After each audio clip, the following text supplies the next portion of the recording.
बर जैन ठिबकमध्ये आता कंपनीने एक नवीन आपली स्वयंचलित प्रणाली म्हणजे तयार केलेली आहे, ज्याला आपण ऑटोमेशन असं म्हणतो, की ज्यामुळे आजकाल आपल्याला शेतीमध्ये जे रात्री अपरात्री वॉल बदली करण्यासाठी जावं लागतं, बंद चालू करण्यासाठी जावं लागतं, त्या समस्येपासून निवारण केलेलं आहे या गोष्टीचं, की आपण रात्री अपरात्री ज्या वेळेला व्हॉल्व बंद करायला जातो त्यावेळेला आपल्याला म्हणजे वेळ कमी जास्ती होऊ शकते आणि त्यामुळे पिकांना कमी जास्ती प्रमाणात पाणी दिलं जातं. तर हे कंट्रोलर असं आहे की जे व्हॉल्वला आपल्याला प्रोग्राम सेट करून देता येतो, की त्या व्हॉल्वनुसारच आपल्याला टायमिंगनुसारच त्याला पाणी देता येतं आणि बंदही ऑटोमॅटिक होतो, चालूही ऑटोमॅटिक होतो. म्हणजे रात्री अपरात्री आपल्याला शेतात जायची गरज नाही आणि लाईट आल्यावर मोटर चालू होणार, मोटर बंद होणार, व्हॉल्व आपलं काम तेवढंच करून जाणार. जेवढं आपल्याला पिकाच्या गरजेनुसार पाणी द्यायचं आहे तेवढं पाणी दिलं जाईल आणि पिकाची वाढ व्यवस्थित होईल, अशी ही प्रणाली आहे.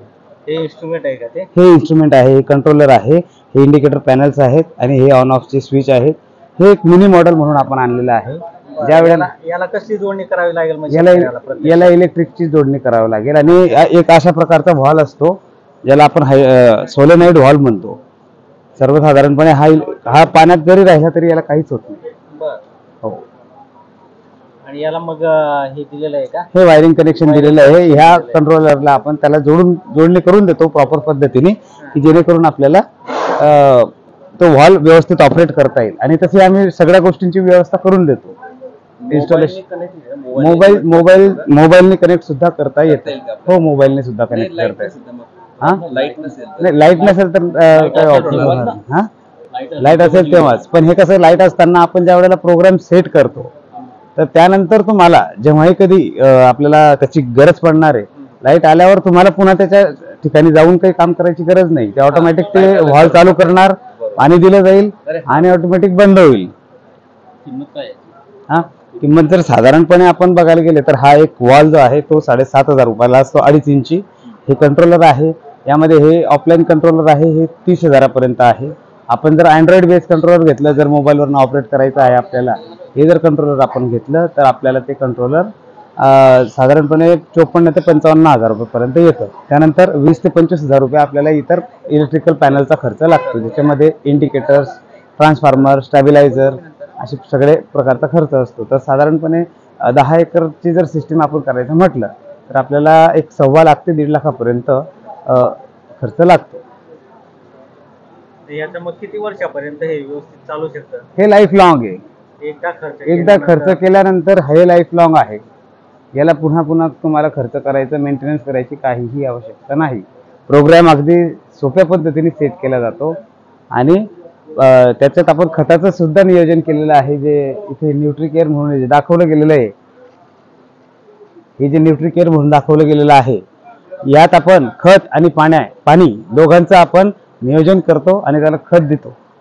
म्हणजे पिकाला लागणारं खत मोजक्या प्रमाणात दिलं जाईल आणि पाणी सुद्धा मोजक्या प्रमाणात दिलं जाईल. पिकाच्या गरजेनुसार, वाढीनुसार ते दिलं जाईल आणि ते दिल्यानंतर आपल्याला त्याच्या म्हणजे आपल्या उत्पन्नामध्ये वाढ होताना दिसेल. कारण की एक सारखं ज्या वेळेला गरजेनुसार आपण पिकाला खत आणि पाणी देत राहू तर त्याची वाढ त्या पद्धतीने होत राहील.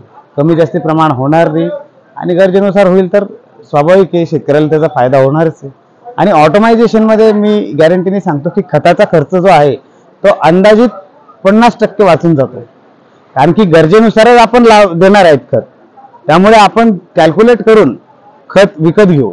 आज कसं आहे, आपण सर्वसाधारण पारंपरिक पद्धतीने खत देतोय, कमी जास्ती प्रमाणात दिलं जातं.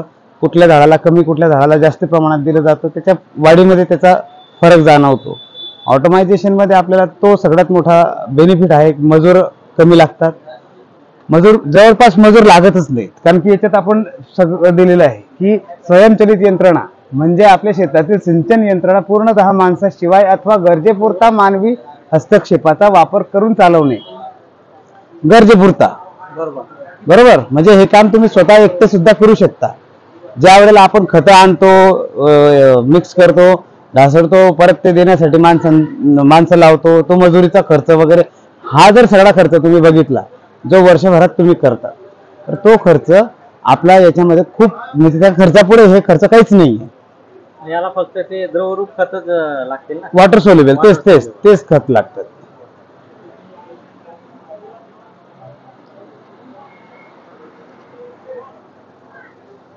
ह्या प्रकारची ती अशी ऑटोमेशन सिस्टीम आहे.